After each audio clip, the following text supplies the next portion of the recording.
Sound of waves crashing. Radio chatter in Filipino and Chinese. Right now, in the middle of the night, Filipino fishermen are being chased out of waters they've called home for generations. But their crime? Fishing in what China claims belongs to them. But here's what China doesn't want you to know.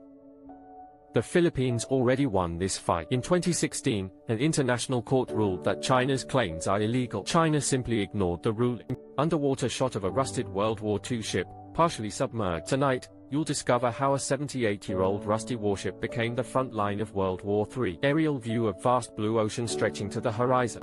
This is the West Philippine Sea, or as China calls it, their backyard. $3 trillion in trade passes through these waters every year. That's more money than most countries will ever see. But what nobody tells you is that this isn't really about money. Philippine Coast Guard vessel cutting through choppy water. March 23, 2024. Captain Ricardo Santos steers his supply boat toward a deadly confrontation. His mission? Deliver food and water to Filipino soldiers stationed on a sinking ship. The Chinese Coast Guard has other plans. Sound of powerful water cannons firing. Video footage shows massive jets of water slamming into the Filipino vessel. The crew is thrown to the deck. The boat's windows shatter. We're taking heavy damage. Santos radios to base. But here's the shocking part. This happens every month, sometimes every week. Chinese Coast Guard ship approaching, menacing, and massive. The UNASA May 4th is just a wooden fishing boat converted for supply runs. The Chinese vessel hunting it weighs 4,000 tons. It's David versus Goliath, except David keeps coming back. Injured Filipino sailor with bandaged head. Seaman First Class Miguel Torres shows his wounds from the water cannon attack. High-pressure water at close range can break bones. They aimed for our heads. He says quiet, they wanted to kill us. What nobody tells you is why these sailors keep risking their lives for a rusty old ship. BRP Sierra Madre, tilted and deteriorating, stuck on a reef. The BRP Sierra Madre has been sitting on our Yungin Shoal since 1999. The Philippines deliberately ran it aground to mark their territory. Now it's home to 8 Filipino Marines who refuse to leave. Inside the ship, cramped quarters with Filipino soldiers. Sergeant Major Carlos Reyes has lived on this dying ship for 6 months. No air conditioning in 40-degree heat. Rainwater for drinking. Canned food when supply boats make it through. This is our land, he says. We won't abandon. But this is where everything changes. Chinese artificial island with military installations visible. While the Philippines fights to keep one rusty ship afloat, China has built entire islands from nothing. Mischief Reef, Subi Reef, Fiery Cross Reef, all in Philippine waters, all now hosting Chinese military bases. Satellite imagery showing construction progress over years. In 2013, these were underwater rocks. Today, they're airports and missile sites. China moved 3,000 tons of sand every single day for 3 years. They created 3,200 acres of new land. The Philippines protested. The world watched. China kept building. And here's what nobody expected. International Court of Arbitration building in The Hague, July 12, 2016. The most important legal ruling you've never heard of. The Permanent Court of Arbitration declares China's claims to the South China Sea have no legal basis. The 9-dash line that China draws around 90 of these waters, completely invalid. The Philippines wins everything. Chinese President Xi Jinping at a podium, stern expression. China's response, the ruling is null and void. Beijing announces they will ignore the International Court entirely. But here's the shocking part. The world does nothing. America does nothing.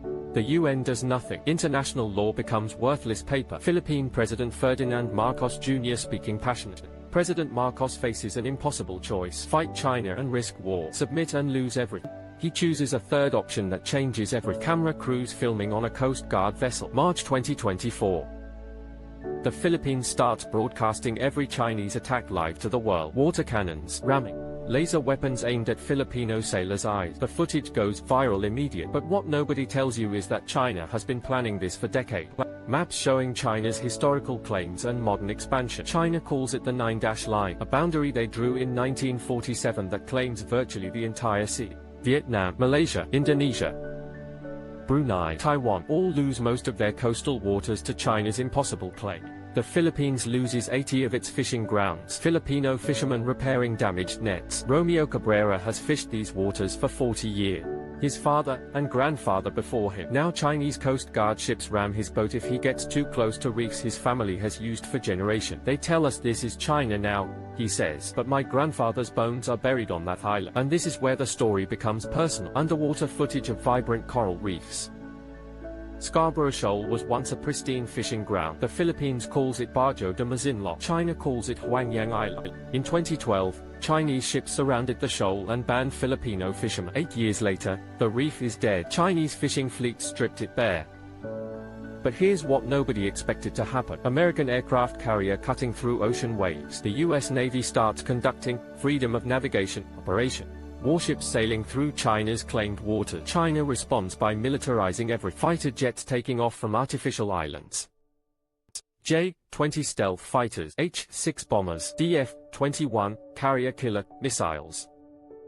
China transforms fishing disputes into military flashpoints. What nobody tells you is that World War III might start over a fish. Emergency meeting in the Philippine Presidential Palace. June 17, 2024. A Chinese Coast Guard vessel rams a Philippine Navy ship. Filipino sailors are seriously injured. The cabinet debates military retaliation. President Marcos makes a phone call that changes everything. The call connects to the White House. President Biden's voice, Article 5 of our Mutual Defense Treaty remains ironclad. Translation, attack the Philippines, fight America. But here's the shocking part. Chinese military parade showing massive missile arsenal. China has more ships than the US Navy, more missiles than NATO combined. They've been preparing for this war for 30 years. The question isn't whether China can win. The question is whether anyone will try to stop. Young Filipino protesters holding signs reading, "Our sea, our future." Generation Z in the Philippines has never known these waters as anything but contested. They are the first generation willing to fight China direct. We won't be the generation that lost our homeland, says student leader Maria Elena Santos, age 19. And this is where everything changes. Secret meeting room, officials around a table. November 2024. The Philippines signs a classified agreement with Japan, Australia, and South Korea. If China attacks Filipino vessels, all four nations respond together. China suddenly faces not just the Philippines, but a coalition. The game changes overnight. But what nobody tells you is that China was already preparing for this scenario. Chinese submarines surfacing in formation. Type 094 nuclear submarines. Type 052 destroyers, the largest navy in the world. China hasn't been building these ships to patrol their coast. They've been building them to control every ocean on Earth. Filipino children playing on a beach, looking toward the horizon. 8-year-old Ana Mercado lives in Palawan. Every morning, she waves at the gray ships on the horizon. She doesn't know they are Chinese warship. She thinks they are there to protect her. Her innocence won't last much longer. Philippine military officials studying satellite imagery. Colonel Patricia Ramos tracks 147 Chinese vessels operating in Philippine waters right now. Coast Guard ship, naval destroyers, fishing boats, that are actually military vessels in disguise. It's not an invasion, she explains. It's occupation. But here's what nobody expected. Climate change satellite imagery showing rising sea. The waters everyone is fighting over might not exist in 50 years. Rising sea levels threaten to submerge many of the disputed islands and reefs. China is militarizing territory that climate change will reclaim. Unless they are not really fighting over islands at all. Massive container ships passing through narrow sea lane. The real prize, control of global trade routes. 40% of world commerce passes through the South China Sea. Control these waters, control the global economy. China isn't building islands to catch fish. They are building toll booths for the world. And this is where the story becomes terrifying. War room with multiple screens showing ship movements. Real-time tracking shows Chinese and Philippine vessels getting closer to collision every day. The maritime dance of death that plays out monthly is becoming weekly, then daily. Each incident is more aggressive than the last. Injured Filipino sailor being treated in a military hospital. Petty Officer Juan de la Cruz lost 3 fingers when a Chinese water cannon shattered the glass he was holding. He's 23 years old. He volunteered to serve on the supply runs. Someone has to defend our home, he says from his hospital bed. But what nobody tells you is that the real war isn't happening on the water. Social media feeds showing competing narratives. China floods Filipino social media with propaganda. Every incident gets spun as Philippine aggression. Why provoke China? Paid influencers ask. Peace is better than pride. Meanwhile, Filipino activists document every Chinese attack in real time. The information war is as brutal as the physical confrontation. International news anchors reporting from various locations. CNN, BBC, Al Jazeera, Deutsche Welle. For the first time, global media pays attention to the Filipino fishermen being terrorized in their own water. But attention doesn't stop water cannon. And here's the shocking part. Behind closed doors meeting between diplomats, China offers the Philippines a deal: stop the resupply missions to the BRP Sierra Madre, and we'll allow your fishermen to work in peace. President Marcos faces the hardest decision in Philippine history: accept the deal and lose the reef forever. Reject it, and watch his people suffer. Philippine flag flying from the mast of the BRP Sierra Madre. The 8 Marines on the Sierra Madre don't know about diplomatic negotiation. They know Chinese ships surround them every day. They know their country is running out of options. They know someone has to make a stand. But what they don't know is how this story ends. Sunset over the disputed waters, peaceful and beautiful. The West Philippine Sea looks calm tonight, the kind of calm that makes you forget nations are willing to go to war over these waters. But 200 miles away, supply boats are loading for tomorrow's mission, and Chinese Coast Guard ships are already moving to intercept them. Young Filipino naval officer checking equipment. Lieutenant Sarah Gonzalez, age 24, will command tomorrow's escort mission. She knows the Chinese will use water cannons. She knows her crew might get hurt. She also knows that someone has to deliver those supplies. If we don't stand up for ourselves, she says, who will? The question that keeps Philippine leaders awake at night: will America really fight China over a rusted warship? Will international law matter when the missiles start flying? Will the world remember the Philippines when the shooting starts? Or will they become the first nation to disappear in the new Cold War? Empty command center late at night, screens still monitor. In 12 hours, Filipino and Chinese vessels will meet again in disputed waters. The crews know each other by now. They've been playing this deadly game for years, but games have a way of becoming real. And nobody knows who will blink first. Philippine mothers hugging their sons goodbye at naval base.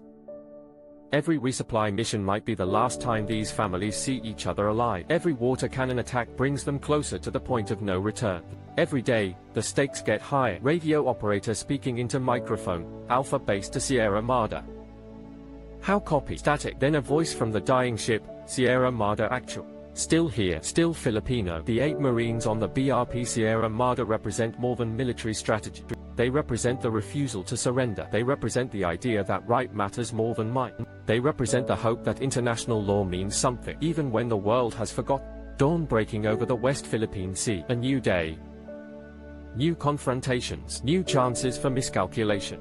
New opportunities for someone to cross the line that turns this Cold War hot. The battle for the West Philippine Sea isn't just about territory. It's about whether small nations have the right to exist, whether international law protects the weak, whether the strong can simply take whatever they want. The answer will be written in these waters. In the courage of Filipino sailors facing impossible odds. In the determination of a president who refuses to surrender his nation's birthright. In the solidarity of allies who choose principle over profit. Or in the silence of a world that watches democracy drown. Filipino children drawing pictures of the ocean. The next generation will inherit whatever we decide here. They'll either grow up free in their own homeland, or they'll learn to speak Chinese in what used to be the Philippines. The choice is ours. The time is now. The battle for the West Philippine Sea is the battle for the future, and the future is watching. Sound fades to the gentle lapping of waves, but in the distance, if you listen carefully, you can hear the engines. Chinese engines, American engines, Filipino engine, all heading for the same patch of water, all carrying the hopes and fears of nation, all loaded